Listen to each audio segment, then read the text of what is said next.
हाँ, बाजी एक निवेदन है कि शंकराचार्य को 8वीं शताब्दी में माना गया है, दत्तात्रेय को नहीं, दत्तात्रेय नहीं, शंकराचार्य को, और ये गोरखनाथ जी को 11वीं शताब्दी में। ये गलत है, ये इतिहास बिल्कुल गलत है जी। गोरक्षनाथ जी महाराज तो आदिकाल से, अब मैं बताऊं नाथ संप्रदाय का इतिहास जी। गोरक्षनाथ जी महाराज ने भर्तृहरि जी महाराज को शिष्य बनाया था जी।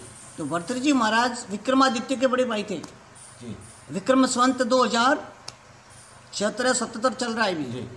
ठीक है जी। तो गोरक्षनाथ जी महाराज 11वीं शताब्दी में कैसे हुए? इस प्रमाण से तो वो पहले है या नहीं है? बिल्कुल। गोरक्षनाथ जी महाराज ने 11वीं शताब्दी से लगा करके 17वीं शताब्दी तक कई राजाओं को शिष्य बनाया। जी। ठीक है।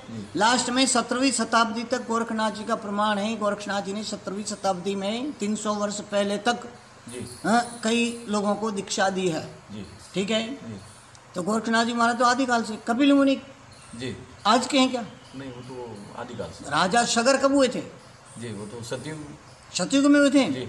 तो कपिल मुनि भी गोरखनाथ जी महाराज के शिष्य हैं, जिनका कपिलानी पंथ है। नाथ संप्रदाय के 32 पंथ है। कितने? 30।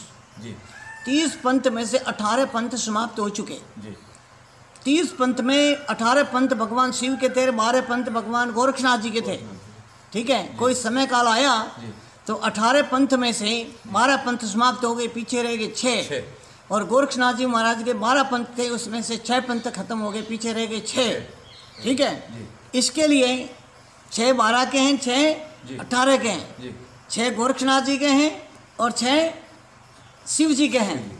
तो नाथ संप्रदाय की आज भी जमात चलती है। जहाँ भी धुना स्थापित होता है वहाँ 2 गद्दियाँ लगती है जी।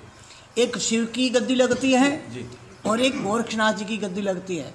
एक शिव के स्वरूप में महंत होते हैं और एक गोरखनाथ जी के स्वरूप में महंत होते हैं, जो आदिकाल से चलता आया। इसको इतिहास कभी भी जुटला नहीं सकता। भले किसी ने कुछ लिख दिया वो खोटा है, गलत है। जी। ठीक है। परशुराम जी का पंथ है। जी। परशुराम जी कब हुए हैं? परशुराम जी भी सतयुग में ही हुए बस। ठीक है। जी। तो परशुराम जी का भी पंथ है। जी। धर्मराज का भी पंथ है। जी। गंगा का भी पंथ है। जी। तो नाथ संप्रदाय के बारे में ये कहता है कि भी गोरक्षनाथ जी महाराज 11वीं शताब्दी हुए भी, ये बिल्कुल गलत है। हम इस चीज़ को नहीं मानते। क्यों? हमारी संप्रदायों की और पंथों की व्यवस्था जो है वो आदिकाल से चली आ रही है और वो आज भी चल रही है। ठीक है। उसमें किसी प्रकार का कोई भी समाप्त होना या पुनः स्थापित करने का कोई नहीं है, प्रमाण नहीं है, कोई प्रमाण नहीं है। इसके लिए इस चीज़ को तो कोई नहीं मानता है। ठीक है। विद्वान लोग जो हैं वो मानते हैं कि गोरखनाथ जी महाराज 11वीं शताब्दी हुए, लेकिन ये गलत बात है। जी। शालिवाहन राजा कब हुए थे? शालिवाहन भी उसी समय। शालिवाहन भी बहुत पहले हुए। शालिवाहन के पुत्र थे पूर्ण, जिनका नाम है चौरंगीनाथ। तो चौरंगीनाथ भी गोरखनाथ जी महाराज के शिष्य हैं। वो भी कोई आज के नहीं है। तो राम कब हुए हैं? त्रेता में हुए। तो राम भी तो गोरखनाथ जी के शिष्य हैं। ठीक है। राम का पंथ है आज, राम का पंथ है। ठीक है। राम के साधु हैं और परंपरा चलती आ रही है। यदि 11वीं शताब्दी में राम हुए हैं तो कोई प्रमाण हमारे सामने पेश करे कि हाँ 11वीं शताब्दी नहीं हुए ना। ये तो कलयुग, ये विक्रमा संवत तो कलयुग से स्टार्ट हुआ है। हाँ ये है। ठीक है ना। इसलिए नाथ संप्रदाय जो है वो आदि अनादि है, आदि अनादि है। हाँ तो भगवान शिव से ही चला हुआ है। शिव जी महाराज जो हैं वो मच्छिंद्रनाथ जी के गुरु हैं और गोरक्षनाथ जी महाराज मच्छिंद्रनाथ जी के शिष्य हैं। गुरु भी वही है और शिष्य भी वही है। इसके लिए उनको बोलते हैं शिव गोरक्ष। क्या बोलते हैं? शिव गोरक्ष।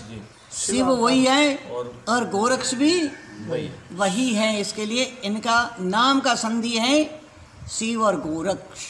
शिवावतार गुरु गोरक्षनाथ। हाँ, शिवावतार योगाचार्य गुरु गोरक्षनाथ जी महाराज।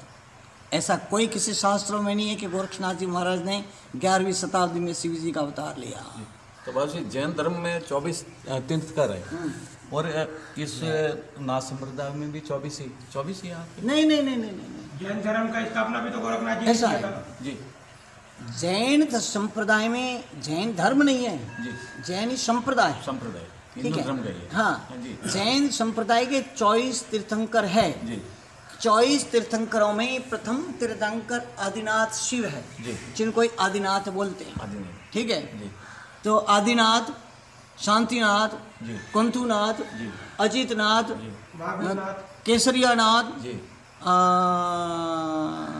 मीननाथ, जी नीमनाथ, जी पारसनाथ जी और नेमिनाथ, मल्लीनाथ, ये सारे मिल करके 19 या 21 जो हैं वो नाथ संप्रदाय से निकले हुए जैनों के तीर्थंकर है। जी ठीक है। जी। राजा ऋषभदेव जो हुए थे, जी ऋषभदेव के पुत्र थे भरत, जी। जिनका नाम